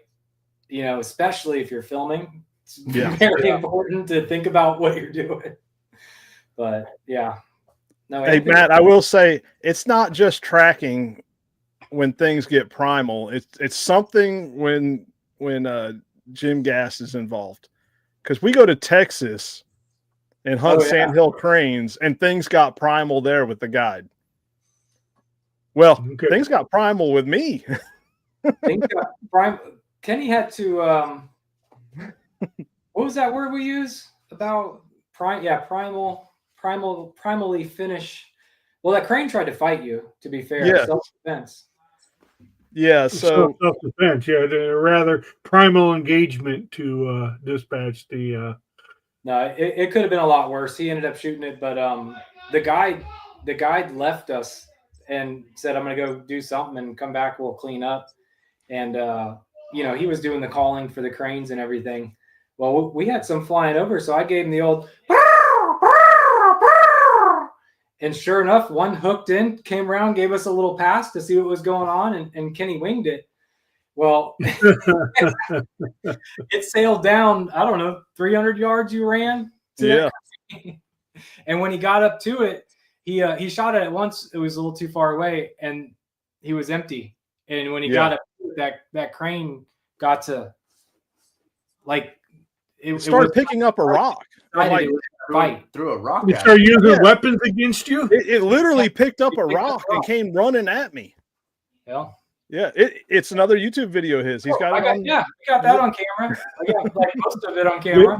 The attacking crane assaulting Kenny with a rock is on video. It's Texas Crane Hunt Part 1, I think, is when that happened. Yeah, so the guide is giving me a hard time the next day, because I was afraid of this crane, but I didn't know what in the world. You're caught up in the moment. I just literally ran 300 yards through this mucky field that, your boots grow as every step. The clay in Texas is something else. For sure. Those cranes stand out as high as your head. They're big. Yeah, they're big. And the guide was giving me a hard time. So the next day, we had shot some, and there was some cripples out there. Well, I think there was like 6 went down or something like that. Mm-hmm. And the guide goes running out there with a baseball bat. And literally talk about a primal finish. He did not want to waste any ammo. He was out there dinging them. And we didn't. So he's giving me a hard time, and like he's like backed up, swinging as wide as far as he can. Yeah. He's like, you don't just run up there and grab those things. Yeah. So Jim, I'm looking at Sandhill Crane Hunting, Ribeye of the Sky. Yeah. How we got? Is that the one? Yeah. There's a Part 1 and a Part 2, and I think the one that he had to go running out in the field was Part 1. Yeah, it was Part 1. Yep. I don't know if this is Part 1 or Part 2. It doesn't say. So let me tell you, the deer there. Oh my goodness, there's some deer. Yeah. Remember we had the afternoon off, and Kenny and I we like sightseeing. Like when we were in New Jersey hunting sea ducks, we were hitting every different restaurant and looking at snow and going, oh my gosh, look at all the snow. And so we're in Texas. I'm like, I don't know, let's go look for deer or something. And we were heading towards like a management area. We were also going to scout that one reservoir that we could hunt at. Remember, we wanted to go look at that. Yeah. And boy, did we find the deer in a trailer park. Literally. Like we didn't see any in the woods. We went through this little neighborhood, kind of sketchy neighborhood, and there was freaking loads of them. Some good ones too. Yeah. Yeah. And like the small city parks, they have feeders in them. Yeah. Yeah, for recreational viewing. Yeah. I don't know. I don't know. I think those people probably lived on them. Yeah, I was gonna say I think there was like a street, and on one side was a field. I don't know if it was the actual park where the feeder was, but there was a playground right on the other side of the street. It was pretty crazy. But yeah, they got a bunch of deer, bunch of cranes. That was fun. We didn't get speckle bellies though. No. The only two that came in, we had these two other hunters on the opposite side that unloaded on 2 of them at like 10 yards and missed every time. You were about to. One guy showed up with this shiny gun, and then the other guy, we go out to move decoys, we turn around, he's got bright orange soles on his boots. We're laying down in the field. But yeah, whoops. I tell you what, the tracking there's got to be tough. Yeah. Yeah, there's some thorny, thick stuff there too. And the mud. Oh my gosh. They're probably red clay crap. Yep. It was like you ended up with this moon boot at the end of a morning hunt. Your shoes like that big, and then your boots like that big, because it just was layers on layers on layers. We had to sit on the edge of the rental car and scrape our shoes every day to get into it. Yeah. In North Georgia, where we were a couple months ago, that must be a pain tracking. Oh, in the mountains. Oh my god. Yeah. Mountains. Yeah. No, I'm good. Yeah. We got a little bit of mountain taste in Alabama. Yeah. Remember the buck I shot in Alabama? Oh yeah. Yeah. It died at the worst spot. It was like, okay, we could take it downhill, but then to get out to a road where we can get it in the truck, we got to go a very long way, or we can take it uphill. So we called in reinforcements. Kenny and a couple of the other guys came over. Jay Carver. Yep, Jay Carver. He shot a buck that trip too. He shot a nice one. Yeah, I didn't even hunt. I just scouted for them. Yeah. But we had to bring that thing straight up a steep side of a hill because it was the quickest route. We decided to do it, but I remember thinking, man, if Florida had hills like that and the brush that we have, I wouldn't want none of it. Well, there'd be a big freaking swamp with a gator in it on the side of it. Apparently. Yeah. Pythons coming out of the hills, and so, and I will say that I have tracked in that management area quite a few times, and I know you have, because I know you drove up there for Trent and his brother, right? Brandon Abbott. Yep. Yeah, it was at 9:00, 9:30 at night. Drove up there. It was 3.5 hour drive from my house, and that deer went. It was, I mean, every bit of almost 3 miles. Wow. I mean, we knew we were pushing it, but it was one of those deals where he had to be back home the next day. And we ended up getting back to Florida at 7:30 in the morning. We dropped his deer off at the processor. So drove there, tracked one deer, drove back. And it was brutal. But the first experience I had tracking there, I didn't take a dog with me. And we called a tracker. His name's AJ Niet. Some of you may know him. And I think then he was close to 70 years old, in great shape. He runs plot hounds. And he gets out of the truck, and he probably does the most thorough hunter interview and basically lays everything out how it's going to go, which is, what I started doing because I learned it from him. Unless I go with them, then I'm just like, all right, let's go. But he gets out and he starts wrapping, or he has this thing of rope, probably 150, 200 feet of rope that he puts around his, around his chest. Yeah. I was like, what is that for? He's like, repelling. Yeah. And he did, he had to use it. I mean, wow. So it was for a friend of ours at the time, Gary. He had just got bit by a brown recluse, and it was rotting his leg out, and he's had surgery, and he was having a lot of issues. So, and then AJ had a puppy at the time. So we get in there, and it was me, my buddy Travis Andrews, and Gary and AJ. And AJ knew I was a handler, so he asked me to handle his puppy behind him. And then he's like, hey, can you just stay here with the puppy and him? Because Gary couldn't hardly walk. And him and Travis goes, and anyways, Travis calls me. He's like, dude, this guy just rappelled down the side of this freaking mountain, and now I got to follow him. I said, what are you calling me for? He's like, well, in case something happens, this is where we're at. Yeah. So it's definitely a different experience when you come across stuff like that. Yeah. Yeah, that's the one thing we don't have to deal with in Florida is mountains and hills. It's relatively flat, other than the pine rows that go like this every 3 foot. Now you get into some steep hills, parts of Tallahassee, Quincy area, and going that way, but not like the mountains or. Well, Michael Beck is asking, Kenny, have you ever hunted or tracked in real hills or mountains? I have. That's not your Michael Beck? No. That's a different Michael Beck. No, Michael Beck's in Pennsylvania, so yeah. His dad's name is Michael Beck. Okay. Gotcha. My dad wouldn't be. Well, he might have saw it on my Facebook or something, I thought. Yeah. So I'm being told to ask you guys about referencing Palmetto clusters or whatever you said. Yeah. Is there a different name for them? Perhaps a more proper name for them? Saw palmettos. Yep. Saw palmettos. And they call them that because every stalk has a saw on it, it's like running through hacksaw blades. What about meter beds? A what? A meter if I just got set up, I'm going to ban somebody from the stream forever. What did you ask?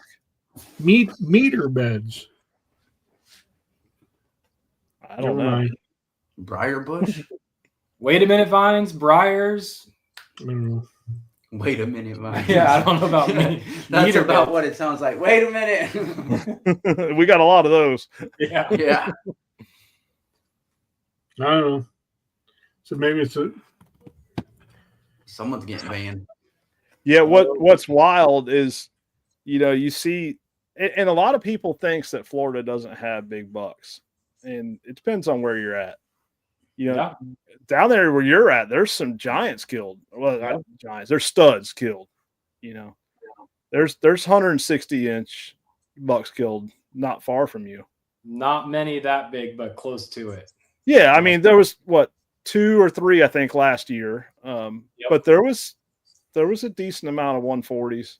Yeah. So our area has a lot of privately owned land that's managed, very strictly. Yeah. And that's what it is. You know what I mean? It's managed. We also have a lot of public land where it's, you're not going to see something like that. But then a lot of those times, those areas are close together. So miracles can happen. Sure. Yeah, I mean, look at oh crap! Why am I drawing a blank? The guy Green Swamp West. Oh, why am I drawing a blank on his name? Oh God, I'm so close. Come on, comments. Come on, chat. Where you at? Yeah, I don't know why I can't. Record. Yeah. Donovan. No, not Donovan. I was there.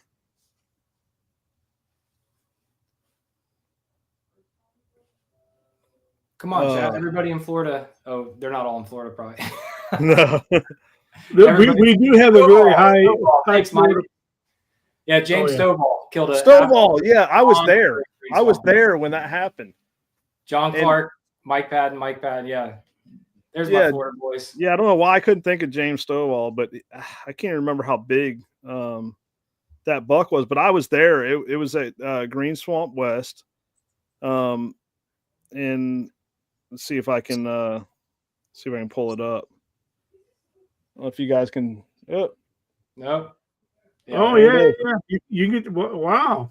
That's a Florida public land buck. It is. And I was there. He I wasn't that far from him either, actually. But he saw it and got down out of the stand and stalked it and killed it. Heck yeah. Yeah. I got a fun story for you. Speaking of big bucks and tracking, I killed a big buck on public land, but I tracked the buck 2 years earlier on private land. So I get a call. The guy, actually, Kenny, you might have referred me. I don't know if he sent you a picture or said it's really big, but I think it came from you. Somebody said, hey, call Jim and Gracie. That's who you want to track it. So the deer had been shot with a crossbow in the shoulder, and the bolt was stuck in the ground, and there was a good amount of blood. And I said, and he shot it from a ground blind. And I said, I don't like that your bolt is stuck straight into the ground. Yeah, I remember that. You know what I mean? Yeah. When you're shooting flat, it should go through the deer, not be stuck in the ground. But there was a lot of blood. Right. We tracked it. And trying to remember, I think we'd already given it 3 or 4 hours. And when I got there and I said, well, let's go ahead and track it. It's not guts. It's going to be either muscle or you broke into the rib cage and it's going to be dead. But we probably 300 or 400 yards through some of the nasty swamps. And we come through a little bit of a pasture, and there's a palm tree, and it's just a little bit of stuff around the bottom of it. And Gracie stops. She's pulling the lead, and she stops. And when she stops, I look up with my headlight, and there he is standing there at 10 yards. The gentleman I was with had an excellent opportunity to finish the deer, and he didn't. It didn't work. So that deer ran again, and he missed. That deer ran again, and we tracked it a long way, and eventually we called it. I said, "I'm sorry," and he was showing me pictures. Sent me pictures of this buck, and I'm like, "This is a monster for Florida. Really cool deer. Like, brows, wide set, like super wide, and it hooked around big. Had nice tall tines, and couple. Here, I'll be right back. Yeah. Cool. Talk to him for a second. Tell us a joke, Anthony. I don't really know any jokes. Anthony's whole life. Jim Gast. Yeah, Anthony, just everything he says is funny. You just gotta hang with him. Yeah, there you go, Matt. Oh, dude. Oh yeah, that rival. Oh, that would be number one off of my farm. 138 inch. That's 138 inch 8-point. And 130. Okay. 138. I guess I have one a little bit bigger than that, but I get a picture of this deer. One picture of him. I hunted him pretty hard, and then I ended up getting a permit. I got a permit for that area 2 years later, and shot this deer. And I didn't realize it was the same deer, but the guy, there was like some Facebook thread about big bucks in Florida, and he posted the trail cam picture of that deer that I tracked. And I looked at it and I said, "It's the same buck. I can't believe it." And then I looked up where I went that night and did it, and it was like a little more than 3/4 of a mile from his property to the spot that I shot the buck. Wow. 3 years later. Wow. Well, that's a dandy, man. That was number 10 in the state that year. I would not pass on that. No. Well, I don't pass on much. But this was that daylight when you got that? Yeah. Oh, okay. That's a fun thing. The taxidermist, when he did it, I wish I would have known it was the same buck, because I would have looked for the scar on the shoulder from the crossbow. But he said he pulled a 22 mag out of the shoulder of the deer. So someone had seen it. Probably. Yeah, probably. Yeah, it's Mike Alguar is telling you to stop showing that crap. He wants to keep your big deer down there a secret. He wants everyone to think they're the size of dogs. And I will tell you, I fell right into that stereotype. Deer in Florida are 100 pounds. Yeah. Okay. That's the average Florida deer. Yeah. As FWC was measuring that deer, I told Jim, I said, "So are you gonna tell him that you used the spotlight?" And they're looking at Oh, I imagine they didn't find a lot of humor in that, did they? I knew those guys. They knew I was. Oh, okay. Stand-up citizen. Yeah. What about like Travis? We were hunting in that place in Alabama, and it was our last day, and I'd already killed deer. We were there for a week, and it was the last day, and Travis hadn't seen a deer, and he texted me, and you can shoot. Basically, if it doesn't have spots there, you can shoot it. Yeah. So he's like, "I just had a yearling come by," and I was thinking, it was later in the season. I was thinking, probably 100-pound, and I knew he hadn't killed anything. I was like, I didn't say anything then. He's like, "It just came back by again." I'm like, "You didn't shoot it?" He's like, "It's small." Then I'm like, "Man, you haven't killed anything. You said you wanted some meat in the freezer." I said, "If it comes by again, I'd shoot it." He's like, "I don't know, man. It's small." He's like, "It came by again." He's like, "But it's small." I was like, "Man, just shoot it and we'll go home." He's like, "If it comes back by, I will." And then like 15 minutes later, boom, And so he's like, I shot it, but it's small. And I was thinking, he's probably just up high. I thought it was smaller. So I walk back to the truck. I drive down to where he's at. And so he comes walking out and he's holding this deer like this. Oh, no. Oh, no. And I looked, I said, why did you gut it? Because, we don't gut our deer here. We just, we're not like up north or think you got to get it out right away or it'll spoil. And I was like, why'd you gut it? He's like, I did that with a shot. He's Oh, like, no. Oh, so, God. So we go to the check station and the biologist's there, the game warden's there. Oh, and we had, I think it was like a, I don't know, 60 quart cooler or something.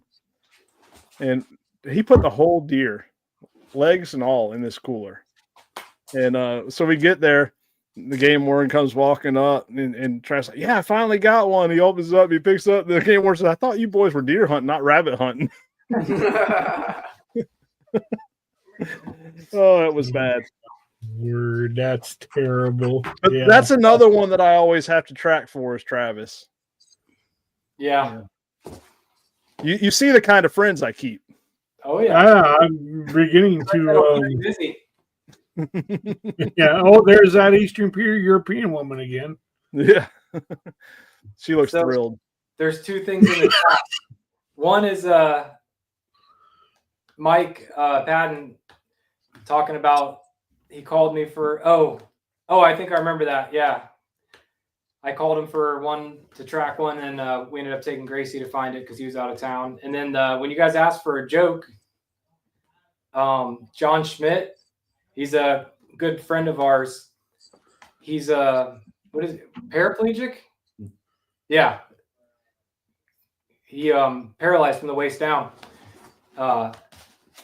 If you see his comment. I'm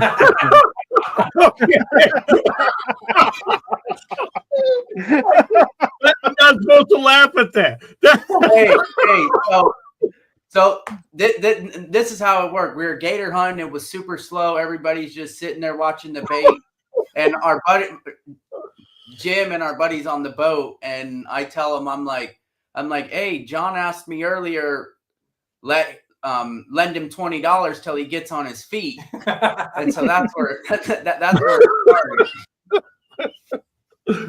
Oh man. Yeah, that is you'll actually see John in a lot of the alligator hunting videos. Okay. And you would never know because he's just sitting in the seat the whole time. But he was on the one you posted yesterday. He's a trooper. He gets tags every year. I don't know how he does it, but he gets tags more than anybody. Because he pulled the super tag the first year. Really? I'll tell you what, there's a seat on that boat that when John's there, you don't touch.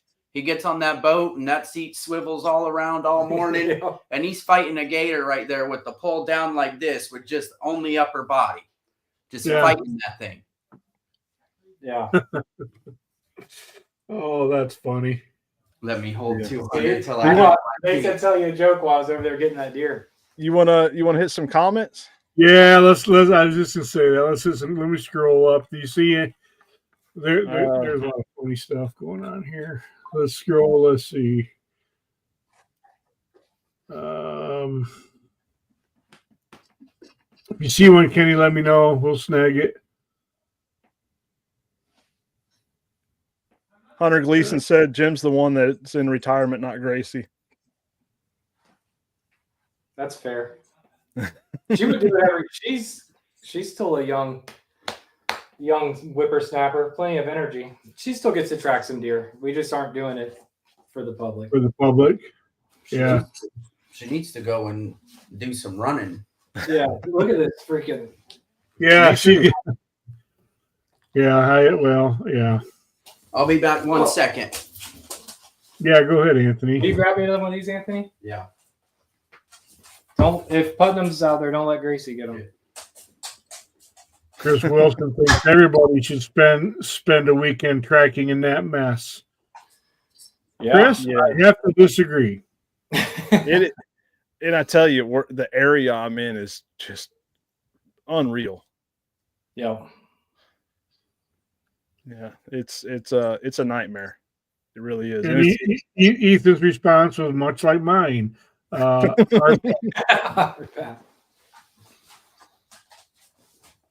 Yep. Pine Rose. What are those? Mike Padden says. Yeah, we don't got those around here, Mike. That's that North Florida stuff.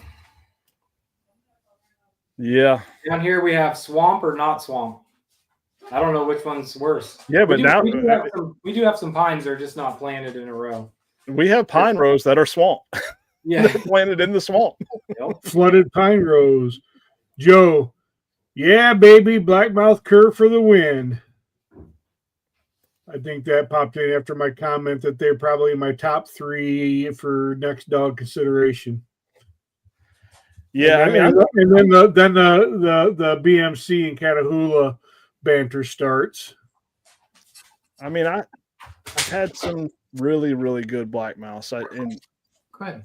You know, I don't know. Maybe other breeds, if I spent the same amount of time as I did with the black mouse, maybe they'd be just as good. But I don't know. I've had a lot of different breeds, and don't get me wrong, my Teckles are great, but you know, it's your favorite is blackmouth, and that's ain't nothing wrong with that, man. I mean, well, a lot of that is the environment and the amount of tracks I go on. They have the stamina. Yeah, that's a good pro for the cur dogs. And they're very hardy.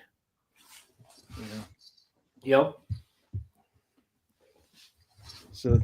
So Kenny, if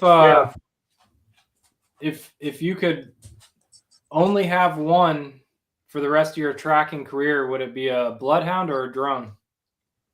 Bloodhound.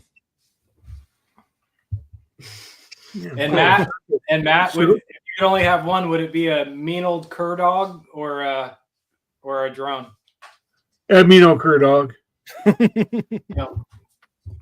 So, and the other side, you know, Hunter Gleason, when we were talking about all the different animals, he brought up hogs, and that's another valid point for cur dogs. I mean, we do have a lot of hogs, and cur dogs can handle their own if they do come across them.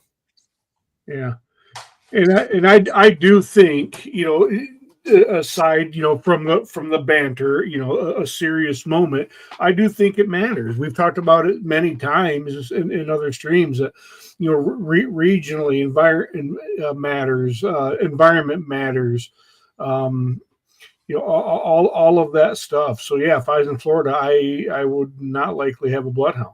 You know, I would probably have a cur or Catahoula. Yeah, it's the heat more than anything. Yeah. I mean, Jim will tell you that track with Buddy, he was gassed. Yeah. And, I absolutely believe it. I mean, they're not, you know, they're built, they're sturdy to chug along for miles, not race for, you know, like a cur or a Lacey or a Catahoula, you know. Now, when he was young, he didn't know he was a bloodhound. I'll say that. He was gritty. He did catch, apparently. Multiple times on lead at that. I mean, in fact, it was the same weekend it was the next weekend that we tracked that one. I got called to track one literally 500 yards from my house. And we were on lead, and we have these, I guess a real thick, brushy, they're called tie-ties. I don't know what, you know, if you know what those are. Stations? What's that? Is that like meat stations? Or whatever? Meter beds. Yeah. So I'm holding on to lead, and I'm getting a little frustrated because the whole group was just stumbling drunk. And it was literally the whole hunting club. And I'm tracking this deer for the president, who was stumbling drunk and swore it was 160 inches. Oh yeah. Big one. And they're all bickering with one another. Then they start doubting my dog, and I'm getting frustrated, and I have a little bit of a short fuse. No. And haven't noticed. What? Kenny. And Gentle Kenny? So I'm literally, it's all I can do to keep my mouth shut. And finally, I'm about to lose it. And all of a sudden, Buddy makes a hard left into this thick, nasty stuff. And I'm looking at it, and I'm already frustrated. I'm cut up, bloody, sweaty. And I'm like, I'm not going in there. This just isn't worth it anymore. And he goes in there, but the lead goes slack. I'm like, what in the world's going on? He's not moving. And I could hear brush tussling, leaves on the ground. I'm like, what in the world's going on? The lead's loose. So I bust in there, and he's got the deer by the nose.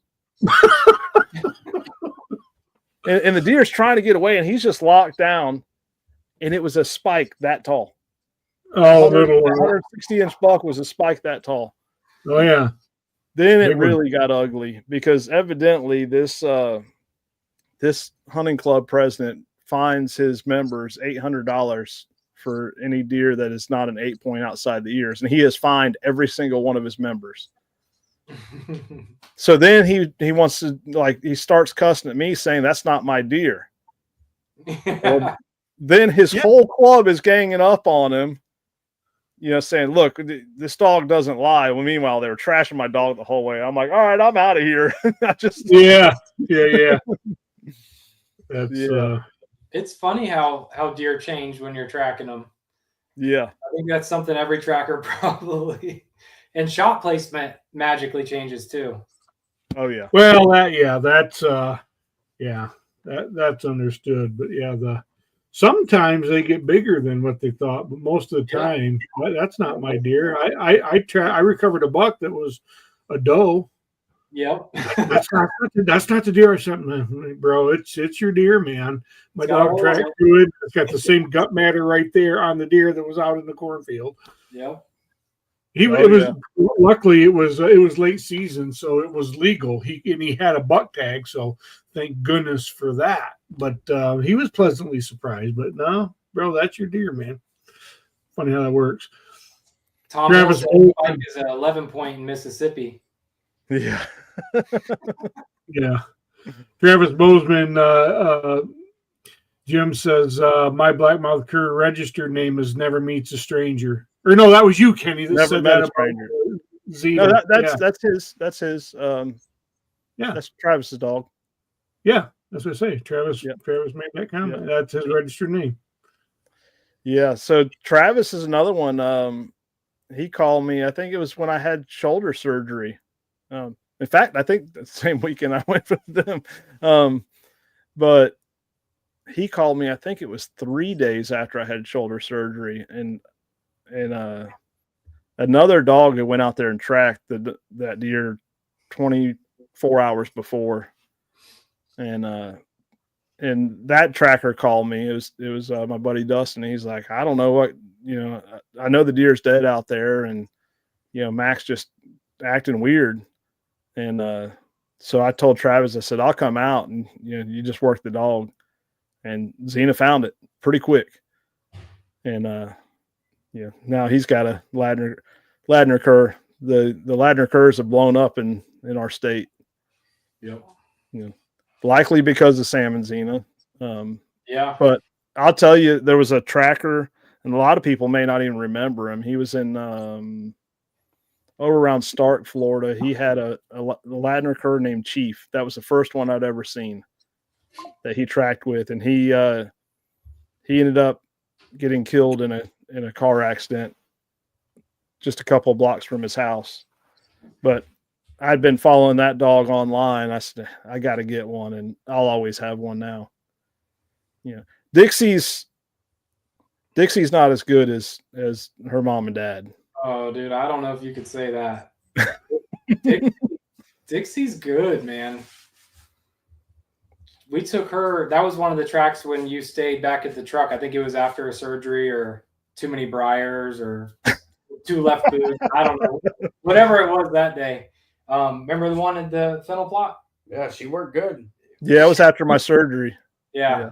Your wife was sleeping in the truck. Yeah. Kenny was relaxing, and me and you were out there in the swamp running them down. But yeah, she impressed me that night. That was like some Sam and Xena type tracking. The best dog I think I ever seen was Sam. Yeah. Yeah, Sam was You amazing. you ain't got to take him to the hit site or nothing. You could be 300 yards away from it, and you open that box, that sucker run right to it. That's what Kenny's talking about, intelligence. Yeah. You know, bloodhound, you got to bring them there and show them where to start. Yeah, I mean, I'm on to you. That's true. Sam, you could pull up and I guess it's just him figuring out. He smells where you came from or whatever, but the dog would get out and he would go to the hit site from wherever you were at and start the track. Like you didn't have to bring him over there. Like with Gracie, even I'd be like, come over here. You know, here's deer was right here. Go find it. But then when he found it, he would come back to you. Yep. And be like, come on, hurry up. I got it over here. Well, even Dixie does that too. She does. Yep. My dog would do that. So, to some degree. Dixie will come back prancing, like, you know, she all has proud. Prance. Oh yeah. Yeah. You'll see. I think you got it on video in that YouTube video. Yep. You immediately said your deer's right in there. Follow her. She's gonna take you to it. Dixie tracked that deer into that freaking bear den that one night. Yeah. Kenny's like, yeah, no, it was right on the verge of a swamp. He's like, yeah, we're about done with this. Yeah. So your bears aren't very big in Florida, right? Oh you have a Florida, little tiny Florida bear, I'm sure. Oh yeah, no. Florida bears that are protected, they get to grow to however old bears grow to. We got some big old nasty suckers out there, and a lot of them. Yep. One bear a guy had a dog tied up to a leash outside. The bear took the dog in the woods and then came back and went inside the guy's house and drugged the guy out of his house into the woods. Yeah. Are you kidding me? No, that happened recently in Florida. And then are you sure it wasn't the skunk ape? They said they found the bear that did it, but they said they had to get DNA from the guy and the bear to make sure that was that bear. Yeah. So it did kill the guy then, huh? Oh yeah. Drug him out of his trailer. Yep. That's the stuff I like to think about. That's what I like to think about when I'm walking out to my tree stand in the dark. Yeah. Yeah. You know, another reason to never go to Florida in the woods. So, Kenny, I'll go down and go fishing with you, but don't ever invite me to track or hunt or any of that. Oh, it's fun. It is fun. My grandfather had a saying, you know, when talking about bear hunting, he says, I won't hunt anything that can hunt you back. Yeah. Yeah, that eliminates the pythons, the gators, the bears, all that. I got a couple of funny stories about Gracie tracking that I thought about when I knew I was going to be on here. And one of them was, we kind of touched on it. You know, I got to see dogs actually catch deer and like, man, I want a cur dog. Well, Gracie, she's very good at tracking deer. She's good at finding them. She loves chasing them. Yeah. When she had her first opportunity to catch was out at Tassahatchee. Remember the guy that shot the buck? We went back the next morning and found it. Yeah. So we were out there, and this guy was driving in a management area, and he saw a buck standing on the side of the road. So he got out of his truck with his crossbow, and he shot it in the chest. Okay. We tracked this deer a long way, and we finally catch up to it. And there's a good amount of slack in the lead. And Gracie goes, and I'm watching. I'm like, oh, she's about to grab this bedded buck. She runs up to it and jumps on it with both front paws. And the buck jumps up in the air, and she wants to just drag me through the woods chasing it. And she's done that twice when she has opportunities to catch deer. She's really good at catching rats, like with her front paws like that. But that's what she does. She jumps on it like it's a mouse. She doesn't bite deer. She jumps on them and makes them jump up. She just pounces, huh? She bites the hunter. That's what she does. No. Only if they deserve it. If they're trying to get your deer, huh, girl? Another funny story that I want to tell you all is when I brought Gracie to track a turkey. Never worked on it, or didn't know if it would work. But I was out hunting, and I shot a turkey and he flopped around on the ground and he got up and he ran. So I called Anthony and I asked him if he could bring Gracie. And we go out there. Do you remember this? Bull Creek, out there where you almost had your heart attack and died. Oh God, yeah. Now I know what he's talking about. So I couldn't believe it. I bring Gracie to the hit site. You know, I had already tracked it and found a couple feathers, a couple drops of blood. I bring her to the hit site and she beelines on this turkey track. And I'm like, oh my God, we're going to find this turkey. She's going to find a turkey and it's going to be awesome. She goes into this swamp and all of a sudden I'm watching where she's going and I just see this big old cottonmouth. I mean, big fat thing curled up, tight ball, mouth open, white as can be, and she's going right towards it. So I stop her and I'm like, nope, we got to go around that. So we go around this like thing, bust through this thicket to get away from this snake so she don't get bit. And there's another one. And then I almost step on one.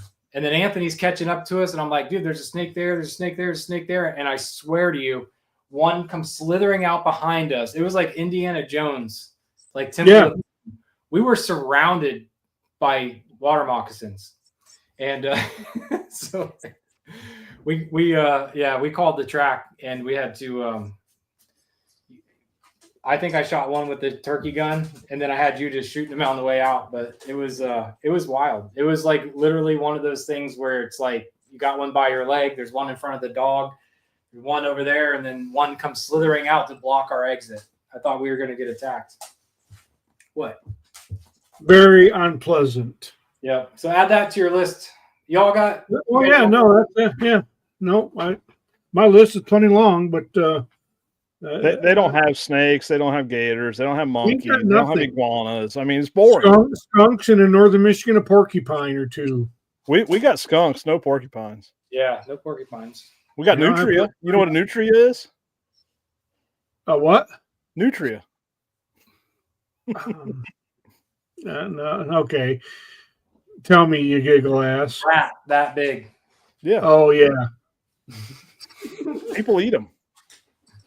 What are you doing? Yeah, we don't have porcupines though. We do have skunks.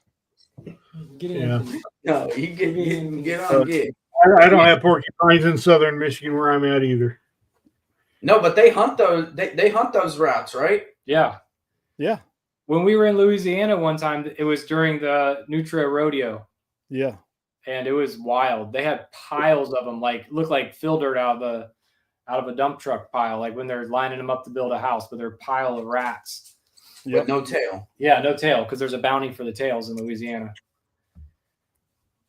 So we have officially gone off the rails. So as long as we're there, going back to way back, an hour ago, you talked about eating iguanas and other mini dinosaurs, right? Iguanas are good. I wouldn't know. But you know what that makes me think of? Do you guys remember way back in the 80s, the band Wall of Voodoo in their song Mexican Radio? Oh, yeah. Mexican Radio. There was a line there where they're eating barbecued iguana. Oh, yeah. It's a great song. It's silly as crap, but it's a great song. Do you guys have armadillos in Michigan? Oh, God, no. What? No. You don't have armadillos? No. Raccoons? That is a tracking dog's nemesis. I've heard that more than once. Yes, we have lots of raccoons, great big giant fat ones. Okay. But I've heard that, Kenny, about armadillo. And you know the other thing that I find surprising is just how much kryptonite turtles are to dogs. Yeah.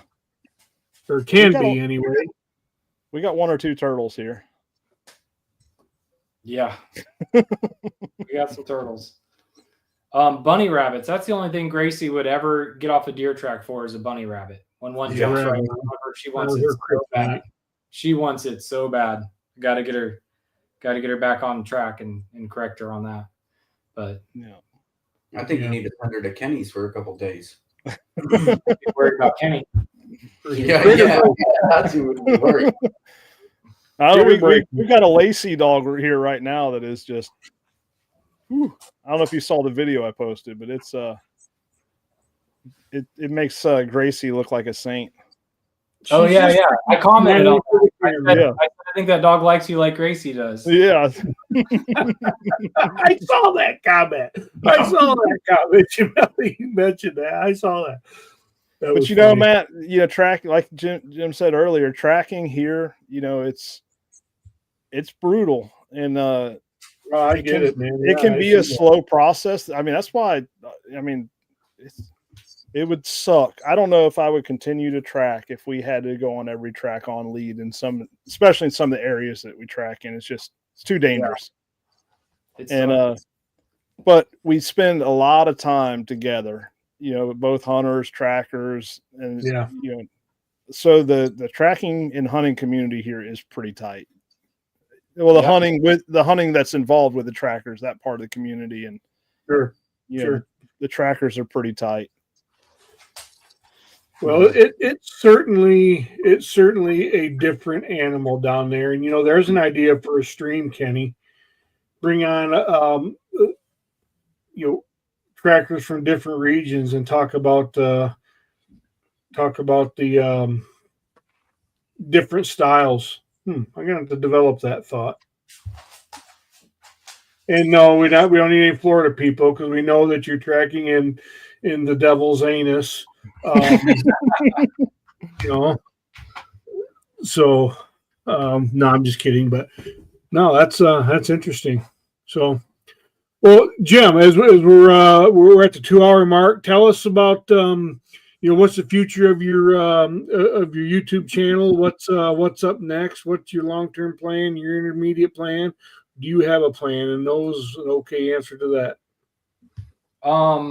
Well, I started my YouTube channel like 12 years ago, and I put up like 2 videos. And then, I consume YouTube. I watch YouTube at night. Anytime I'm going to go crane hunting, in Texas, that's all I do. For weeks ahead of time, I'm watching crane hunting videos in Texas. Yeah. So I wanted to contribute, and I think, my style of it is that I try to make a video short and sweet enough that it's interesting, and I just want to capture my trip. So, like, if nothing else, I can go back and rewatch it. I've filmed my daughter getting her first deer. I filmed my daughter getting her first duck, her first turkey. And so those are things that I can go back and look at anytime. I did push to get monetized. I wanted to be able to justify it. And, from the outside, I'm thinking like, oh, YouTube, like these guys, you see like Mr. Beast and stuff. It's like you make videos and you make a bunch of money. Well, you don't make a bunch of money. Yeah. At least I don't make a bunch of money, but I did create an account. I do make something off of videos, and I put all that money in that account, and then I use that for my hunting and fishing and new trolling motors. Yeah. Stuff like that, So I would say someone needs a trolling motor. Oh man, I just put a new trolling motor on my boat, and I'm terrible about remembering to put it up. We'll be stalking a gator with the trolling motor or whatever, and then it's time to go. I start driving, and I go, oh, the motor's down. Well, we killed his wife's gator. His wife got her first gator the other day, and we weren't far from the dock, so we were already in an idle zone. So I just idled up, and when I say dock, it's a launch, and it's a bank that we, beach the boat on. Yeah. Yep. Oh, I beached that boat perfectly with that trolling motor down and crunched it in half. So, stuff like that. Instead of my wife giving me crap about spending money that I shouldn't be spending, it's money that I made from people watching videos. Sure. I did also just do, I was contacted through a third-party company to do some content for Academy Sports and Outdoors. Oh, way cool. Yep. So I just did that. It was a 30-second video that was kind of highly regulated about what they wanted it to be and everything, which was different for me because I'm used to just flying off at the cuff and doing whatever I want. But it was fun. We got a gift card. We went and got some cameras and some stuff and filmed a little video. And that was in like 30 seconds of that video. Yeah. So it was almost the whole thing. Yeah. You're pretty much the star of the show. Yeah. But I don't get any. Yeah. So Jim, I'm scrolling through your channel right now. And your oldest video is 14 years ago, 77 views, and it's 29 seconds long. What is it of? It's some people sitting in a boat at some big water. Oh, yeah. Gator hunting. I'm not watching. That's just what it looks like. I think I was testing the GoPro. That's John, the same John we were talking about in that boat with me and my sister. I was getting ready to go lobster diving, and I was testing the GoPro and just looking at it or something. And then I uploaded it. I made a fire with sticks. One of my early videos that did good. It got 1,000 views or something, rubbing sticks together to make a fire. Nice, man. Yeah. I mean, a lot of aquatic stuff, turtles and stuff, but as I'm looking at this, you talked about, the duration of your videos, and we all know our attention span, our societal attention span these days is about that of a gnat. And I'm steeply entrenched in that attention span. But your longest video, as I'm scrolling here, is 38 minutes. Most of them, that is deer down during a flood. Florida deer hunting, be like that. But most of your videos are under 15 minutes long. Yeah, I try to keep it moving and just get the key points. I think there's a market for longer form, and I think once you build the right following, people want to see more about what behind the scenes kind of stuff and more explanation. But I started that channel, what was it, 14 years ago, and then I didn't post. I didn't post much, and then I guess it's been about 2 years now. I decided that I go and do all this stuff, I'm going to start filming it, and I'm going to start trying to put a video up about once a week. Yeah, 2 years ago you went to the Springs, and you came scalloping with me. Yep. That was I did a video. Yep. Hey, Matt. Yeah. I know you have seafood there, right? In Michigan? Yeah. Yep. All right. What do you call that little thing that's in a shell? Where I'm from, we call it a scallop. You know what a scallop is? Yeah, a little thing that's in a shell. Yeah. What do you call it, Kenny? Scallop. Scallop. Yeah. I'm with you. I see where you're going. Yeah. I say scallop. He says scallop. So we tease each other about that. So there's some differences in Florida. He lives down in Little New York. So I was going to ask you that, Jim. Go ahead. I live in West by God, Melbourne. Yeah. And West Melbourne is much different than Melbourne. That's true.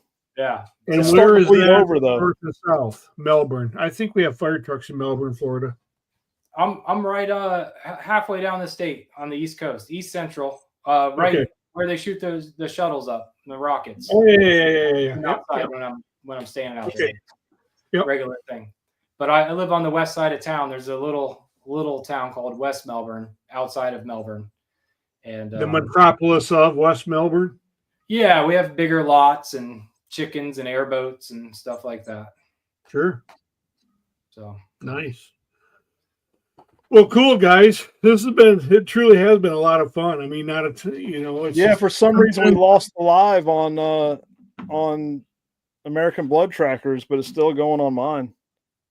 Yeah, I noticed that, and I looked too. It's giving us alert, but it is streaming. I looked at American Blood Trackers, and it's streaming.